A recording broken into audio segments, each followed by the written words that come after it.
السلام علیکم ورحمۃ اللہ وبرکاتہ۔ اعوذ باللہ من الشیطان الرجیم، بسم اللہ الرحمن الرحیم۔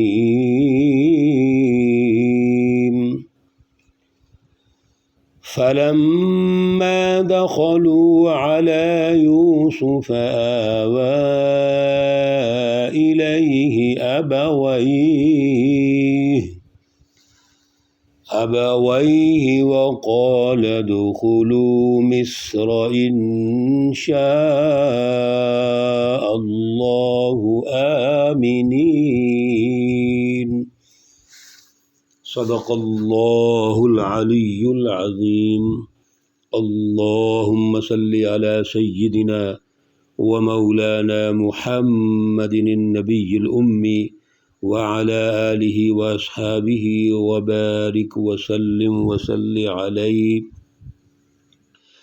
معزز سامعین و سامعات، آج کا جو درس قرآن ہے یہ سورہ یوسف سے ہے، پارہ نمبر 13 ہے، اور سورہ یوسف کی آیات مقدسہ نمبر 99 اور 100 ہیں۔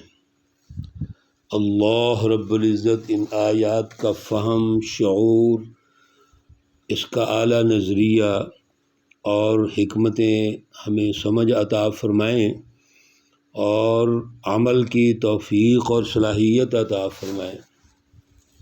گزشتہ درس میں حضرت یوسف علیہ السلام کے بھائی جب ان کو مل جاتے ہیں، ان سے بات چیت ہوتی ہے، مکالمہ اور مذاکرہ ہوتا ہے، اور پتہ چل جاتا ہے کہ یہ یوسف ہیں اور یہ ان کے بھائی ہیں، تو آپس میں جو ان کا اکرام، احترام، عزت، ادب وہ پیش کیا گیا، اور پھر یوسف علیہ السلام کا یہ کہنا کہ اب آپ پر کسی قسم کا کوئی الزام نہیں ہے، یہ ایک نبی کی جو شان اور عظمت ہے اسی کے لائق تھا۔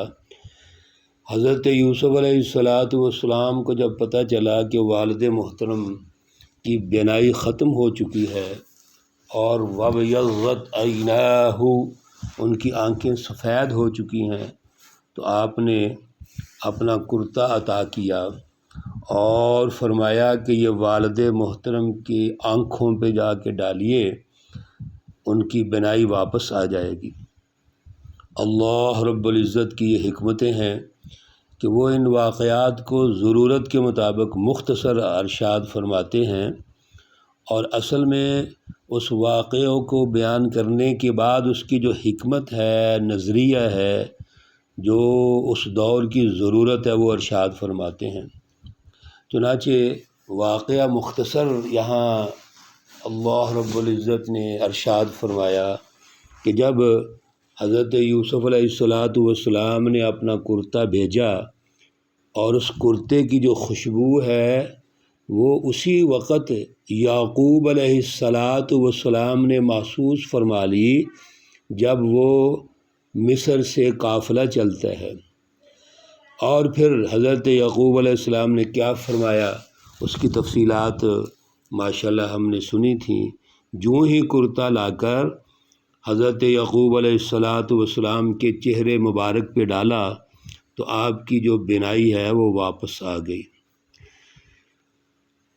بھائیوں نے جتنے ظلم کیا، زیادتیاں کیں، ان کی یقیناً دلوں میں یہ خیال آیا ہم غلط ہیں، تو انہوں نے والد محترم سے کہا کہ آپ ہمارے لیے بخشش طلب کریں، ہمارے گناہ اتنے ہم نے جو کیے ہیں اللہ رب العزت سے معافی طلب کرے، ہم گناہ گار ہیں، خطا کار ہیں۔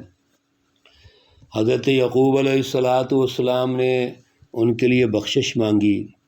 اللہ رب العزت نے یہ جتنا بھی تدبیری نظام قائم فرمایا تھا، مرحلہ وار حضرت یوسف علیہ السلام کو شان و شوکت سے نوازا، عزت سے نوازا، اور جیسے میں نے پہلے بھی عرض کیا تھا کہ اصل میں اللہ کا یہ تدبیری نظام ہے جو آہستہ آہستہ اپنے ارتقائی مراحل کی طرف آگے بڑھ رہا ہے۔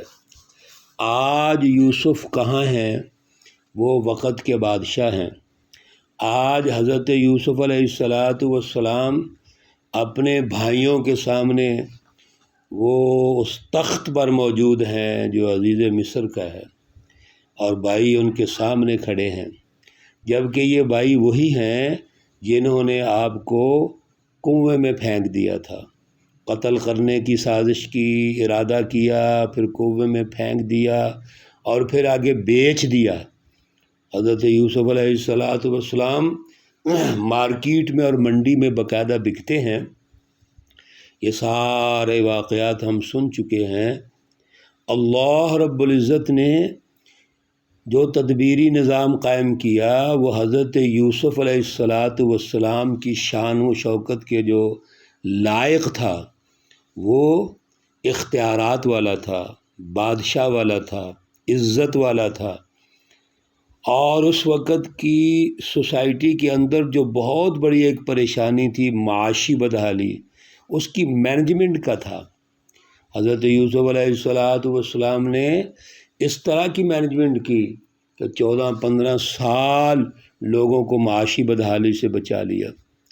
یہ سارا جو سیاسی نظام، معاشی نظام اور اس کی مینجمنٹ ہے، یہ ہمیں اس سورہ مبارکہ میں بہترین رہنمائی دیتا ہے کہ کسی معاشرے کو اگر آپ نے قحط سالی سے بچانا ہے، پریشانی سے بچانا ہے، آپ نے کسی سوسائٹی اور سماج کو ترقی دینی ہے، تو اس کے لیے مینجمنٹ کرنی پڑتی ہے، غور و فکر کرنا پڑتا ہے۔ اس وقت کے حالات کے تناظر میں ہمیں اس طرح کی مینجمنٹ اور نظم و ضبط پیدا کرنا ہے تاکہ اللہ رب العزت کے وسائل کو استعمال بھی کریں، ان کی حفاظت بھی کریں، قناعت پسندی بھی اختیار کریں اور آگے بھی بڑھتے رہیں۔ یہ ساری مینجمنٹ اس سورہ مبارکہ میں حضرت یوسف علیہ السلام نے ہمیں سکھائی ہے۔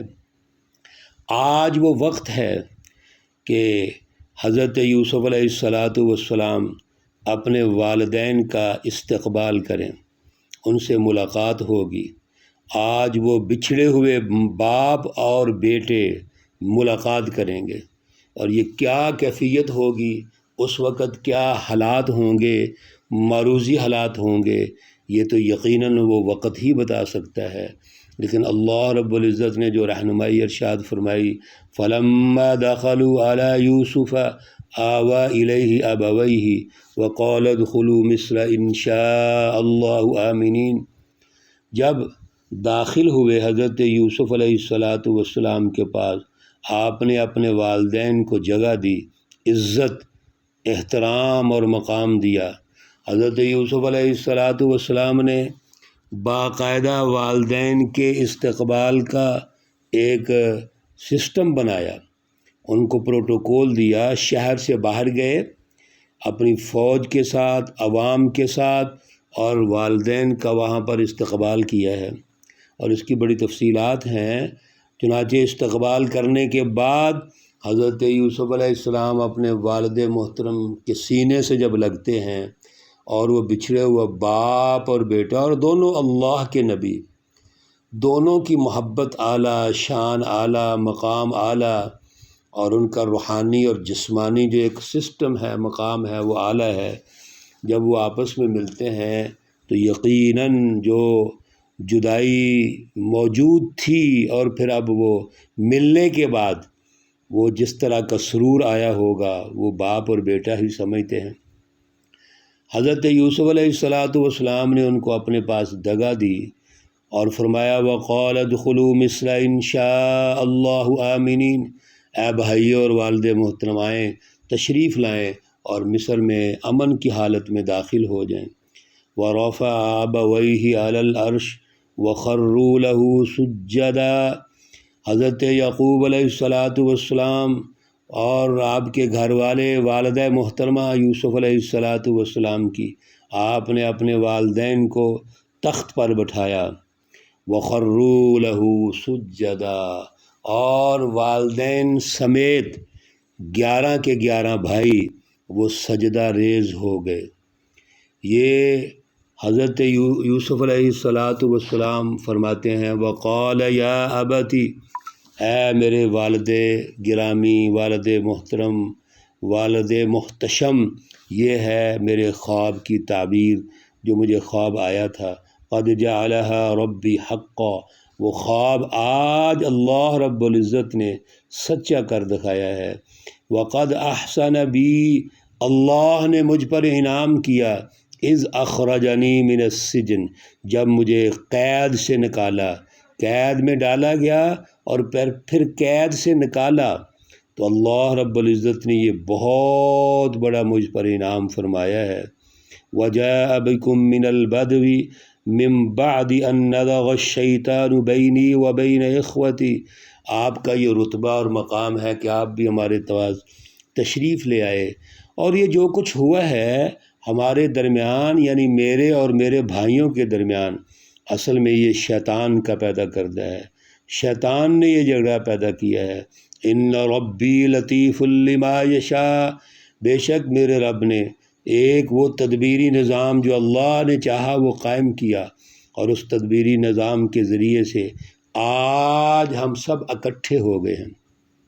انہ هو العلیم الحکیم، بے شک وہ ہی جاننے والا ہے، حکمت والا ہے۔ آج حضرت یعقوب علیہ السلام کی قیادت میں سارے بھائی جمع ہیں۔ یہ جو سجدہ کیا گیا، مفسرین نے اس کے بارے میں 2 آراء قائم کی ہیں۔ ایک تو یہ ہے کہ 11 ستارے، سورج اور چاند جو خواب دیکھا تھا حضرت یوسف علیہ السلام نے، اس کی تعبیر ہوئی کہ انہوں نے سجدہ کیا۔ یہ سجدہ کون سا سجدہ ہے؟ مفسرین فرماتے ہیں یہ سجدہ تعظیمی ہے، اور سجدہ تعظیمی پہلی شریعتوں میں جائز تھا۔ حضور نبی اکرم صلی اللہ علیہ وسلم کی شریعت میں سجدہ تعظیمی بھی حرام قرار دے دیا گیا ہے۔ آج آپ کی شریعت میں کوئی سجدہ جائز نہیں، اور وہ سجدہ جو عبادت کم سمجھ کے کیا جائے وہ تو پہلی شریعتوں میں بھی حرام تھا، ناجائز تھا، شرک تھا۔ چنانچہ یہ سجدہ تعظیمی ہے۔ دوسری مفسرین کی رائے یہ ہے کہ اصل میں سجدہ یوسف علیہ السلام کے سامنے جو ہوا ہے وہ آپ کو نہیں کیا جا رہا، وہ تو اللہ رب العزت ہی کو کیا جا رہا ہے۔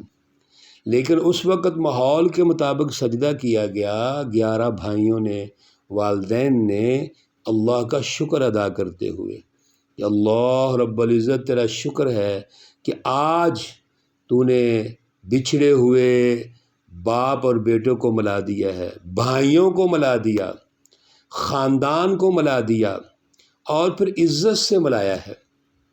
اس لیے یہ سجدہ اصل میں اللہ رب العزت کے ساتھ ہی تھا۔ اور پھر جو ایک اہم یہاں حکمت اور نکتہ کہ اس کے پیچھے شیطان کی کارروائی تھی۔ ہمیں ہمیشہ یہ سمجھنا چاہیے جب بھی 2 افراد کے مابین، 2 بھائیوں کے مابین، میاں بیوی کے مابین، 2 قبیلوں کے درمیان، پڑوسیوں کے درمیان، قوموں کے درمیان جھگڑا پیدا ہوتا ہے، انتشار پیدا ہوتا ہے، تو اس کے پیچھے شیطان ہوتا ہے، شیطانی قوتیں ہوتی ہیں، شیطانی طاقتیں ہوتی ہیں۔